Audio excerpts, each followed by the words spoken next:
resurrection for every soul. Truth is one and eternal. Realize oneness with it in your deathless self within. The following commentary is based on the teachings of Paramahansa Yogananda. In the Gospel of St. John, chapter 20, we read the inspiring account of Jesus' resurrection. The first day of the week cometh Mary Magdalene early, when it was yet dark, unto the sepulchre, and seeth the stone taken away from the sepulchre. Then she runneth, and cometh to Simon Peter and to the other disciple, whom Jesus loved, and said unto them, They have taken away the Lord. Then the same day at evening, being the first day of the week, when the doors were shut where the disciples were assembled for fear of the Jews, came Jesus and stood in their midst, and said unto them, Peace be unto you. The resurrection of Jesus, doubted by many but affirmed by those who were close to him, was a miraculous event, though one not unique in history. For many great saints of other religion have appeared to their disciples after death. Sometimes their appearances have been as that of Jesus was in flesh and blood form, and not only in vision. Paramahansa Yogananda relates in Autobiography of a Yogi the account of his Guru Sri Yukteswar's resurrection after his earthly passing. Miracles of this type are revealed only rarely to the masses, but accounts of them related by men and women of reputed truthfulness have inspired many devotees with faith in the reality of subtler than material states of existence. Resurrection, Yogananda explained, means transformation, ultimately from any lower state of being to a higher one. Worldly consciousness cannot imagine such transformation except in terms of perhaps an improvement of the present mess of pottage with the addition of a new flavoring. Divine consciousness, however, is capable of taking the base metal of worldliness and transforming it into the spiritual gold of divine wisdom and love. In keeping with this truth, the Bhagavad Gita in the 9th chapter tells us, Ah, ye who into this ill world are come, fleeting and false, set your faith fast on me. Fix heart and thought on me, adore me, bring offerings to me, make me prostrations, make me your supremest joy, and undivided unto my rest your spirits shall be guided. Thus, through Holy Scripture, God has spoken to mankind. Oh.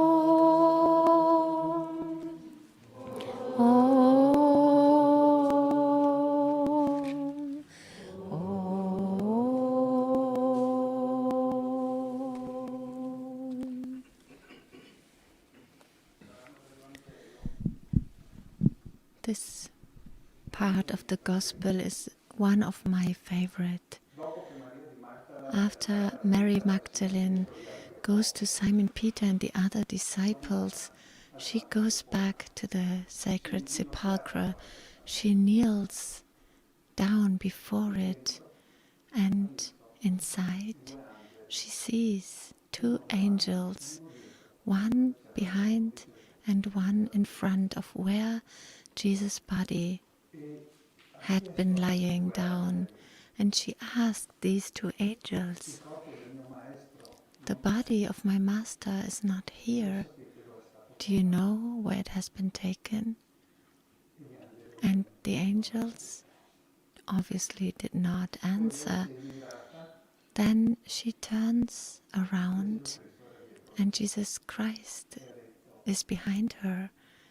And she says, Lord, she exchanged him for someone else, for the gardener maybe. And she says, Sir, if you have taken away the body of my Lord, tell me where it is and I'll go and get it back.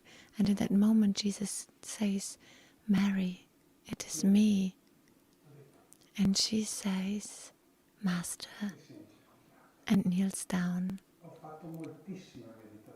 I meditated many times on this verse of the Bible. The fear, the pain of having lost your own light, your own life, your master, which was the bridge for the soul from Mary Magdalene towards God. And when she kneels down in front of this open door, it was a cave with a stone in front, and she didn't see his light anymore because he was gone. I think she was desperate. She had no idea that he could resurrect, but he appears to her, behind her, and he says, it is me. And in that moment, Mary Magdalene was herself transformed, resurrected, because she saw that this transformation can happen. When I was for the first time, and it has always been my great, very desired experience. So when I went to where the cross had been put in Jerusalem on the Golgotha, and there's a church now. So when I went there, and it was a great desire of mine, I wanted to go there and feel how this great, so powerful man, even despite of all the pain that he felt on his body, he thought of others. His worry was that the others, the people, were living in ignorance. And so in this great moment of pain, he said, Father, forgive them because they don't know what they do. And in that moment, he didn't say, help also me a little bit. He didn't even think about his body. His body didn't exist. Only his union with God existed in that moment. And the other man who was crucified next to Jesus, he was overwhelmed by this powerful light, and he said, when you are with your Father, remember me. And what did Jesus say? Today you will be with me next to our Father. And he burned all the karma. Love had burned all past karma, and he made this person resurrect in the light. This act of willingness has transformed him forever, and he didn't have to come back. God didn't look on how many things he had done, but he looked at the sincerity of his heart, and so he could resurrect. And when I was there in pilgrimage, I couldn't imagine the greatness of Jesus that transformed the world and continues to transform the world every day. When we read these verses from the Gospel, these words have power, and when we are attuned to these words, then every word has the power to resurrect us. Resurrection lies within these words, and it depends only on us how we want to transform our lives. After this experience, I was crying, tears were running down my face. And it is what Jesus had not been crucified, because what has been crucified was the karma of so many people. What has been crucified was the ignorance, our ego that makes us take wrong decisions, wrong directions. The ego that leads us to do what we want to do, our desires, whereas God leads us to do what we have to do, and that is completely different. It's the opposite. It's transformative. I had a deep desire, very strong desire, to go to that place where these two angels had appeared, where Mary Magdalene had kneeled down. And so I went, and there were thousands of people queuing to enter the sacred sepulchre, maybe even 2,000, I don't know, but it was a great crowd. And this strength called them, this power called them there, as it called me. And I prayed, Jesus, probably I will not have the experience to enter today into this place, but I want to meditate on what you have felt in that moment when you were resurrected. And there's a little chapel underneath. Maybe those of you who have been to the Holy Land know this little chapel. And there are two small benches of marmor where you can sit down and meditate. And instead of 1,000, maybe only 500 people go through. So there was little noise, and I closed my eyes and I prayed, help me to perceive what you felt in that moment. And after only a few minutes of meditation, I didn't know anymore who I was. I had no family anymore. I didn't even know where I was. Everything had disappeared, dissolved.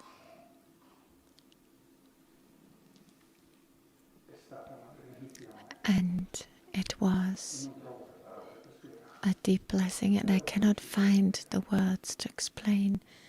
I hope you can understand.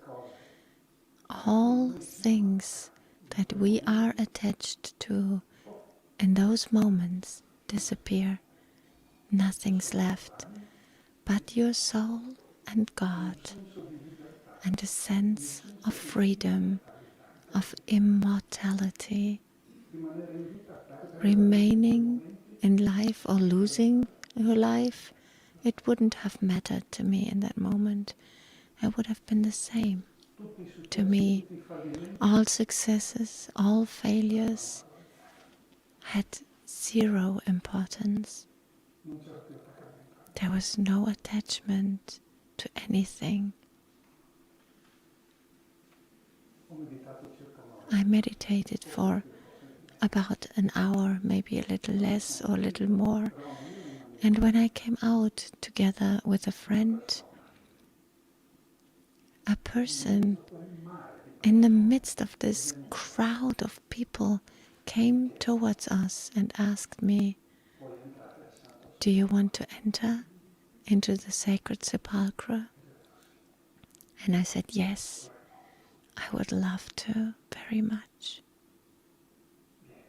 Come.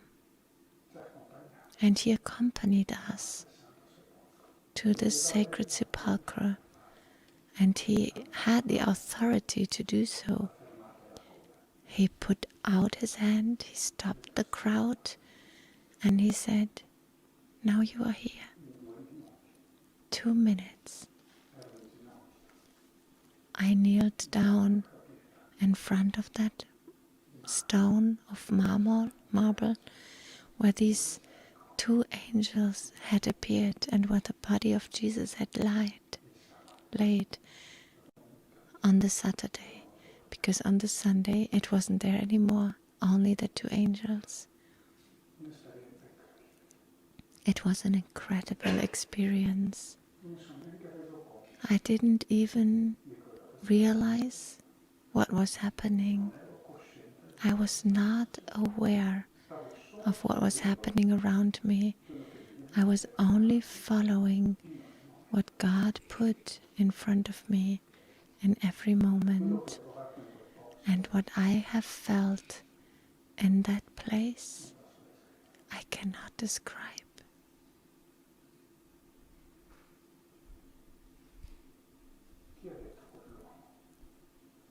Who said to this man, that one wants to enter? I will never know.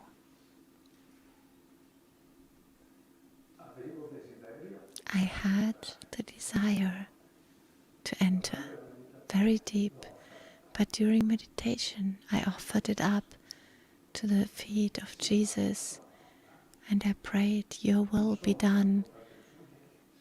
I didn't go to Jesus and said, hey, listen, can you please get me in? I need to get in. I can't live if I don't get in. My life will be destroyed if I don't get in. My trip to Holy Land will not be the same if I can't get in. Nothing of that.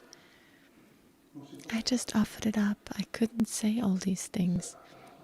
I only said, may your will be done. And everything is okay for me. No expectation. And then it happened how my soul had desired even more to unite with this infinite love. If we go to a doctor, medical doctor, and we tell him, you have to write this or that receipt, it doesn't work that way. Maybe we won't heal. And it's the same with God. We cannot ask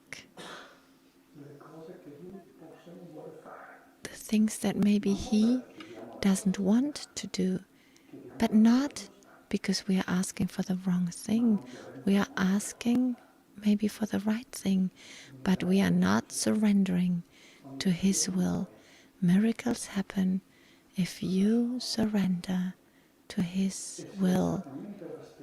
And if it is the same as you want, as your wish, if there is not this feeling of letting go, of surrendering, it won't be the same. And if you can surrender, the most beautiful things in life will happen. You will be reborn as a different person. And you will not be the person that you were before, never again.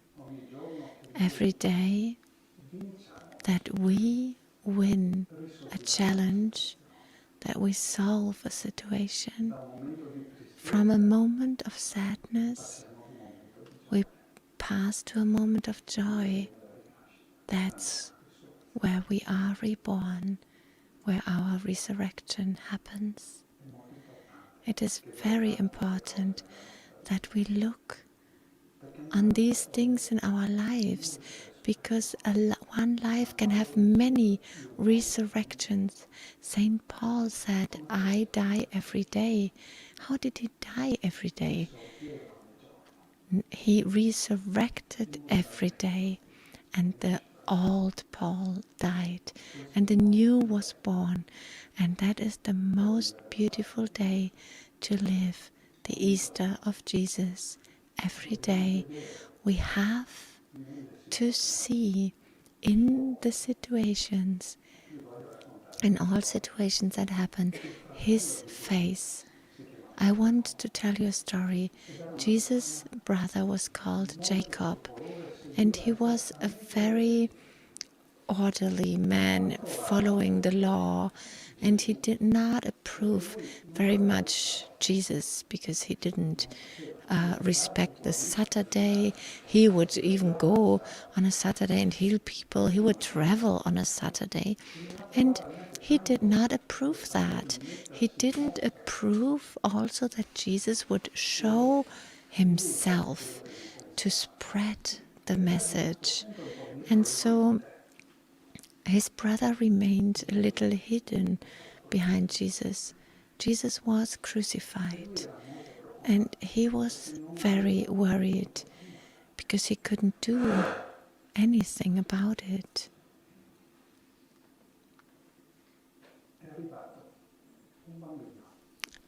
A boy came to his house, to Jesus' house, where Jacob was, and this boy says, "My father is very sick," and he asked for Jesus' blessing. "Where can I find him?" And Jacob says, "I am sorry. The other day, Jesus has been crucified, and he cannot come to bless your father." And the boy says, "Come, you come." And Jacob says, "Today is Saturday, I cannot travel, I cannot come." And the boy says, "Okay." And he's about to leave. And he says, "Jesus would have come." And in that moment, Jacob understands that he could do something for Jesus. He could take his place and go to bless this boy's father. And so he did. He went with the boy, Zeri, and on their trip, they met a person who had a broken chariot, and he helped this person. Further on, there was a person who was full of thirst, and Jacob took his water and gave the beggar something to drink. And they continued, and then he went to bless Zeri's father. And when Jacob came home, the other relatives, their friends, said, "Do you know what happened? Jesus is resurrected." And he said, "I know." "But how do you know? Did you meet Mary Magdalene?" And he said, "No."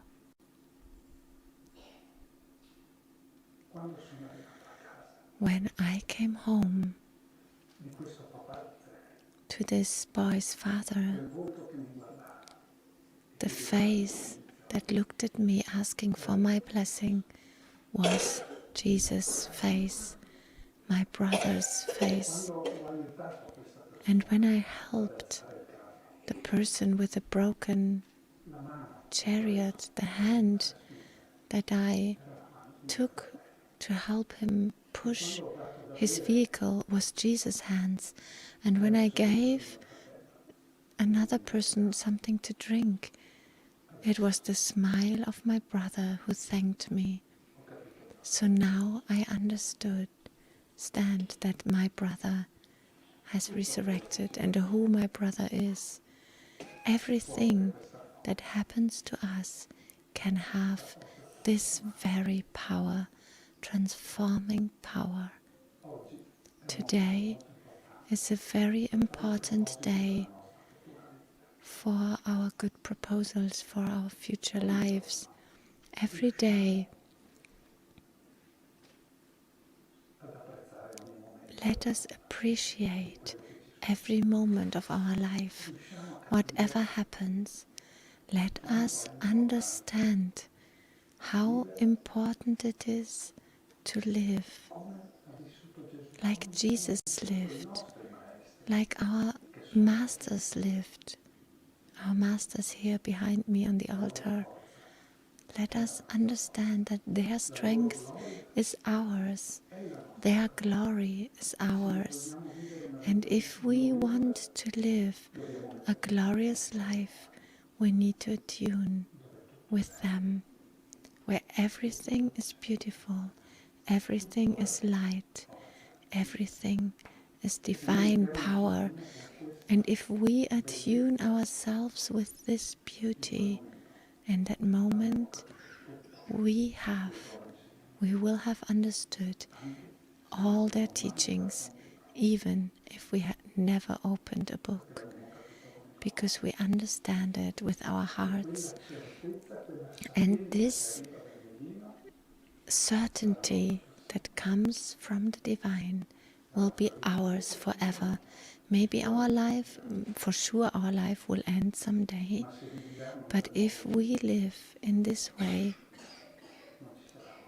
there won't be death, there will be resurrection.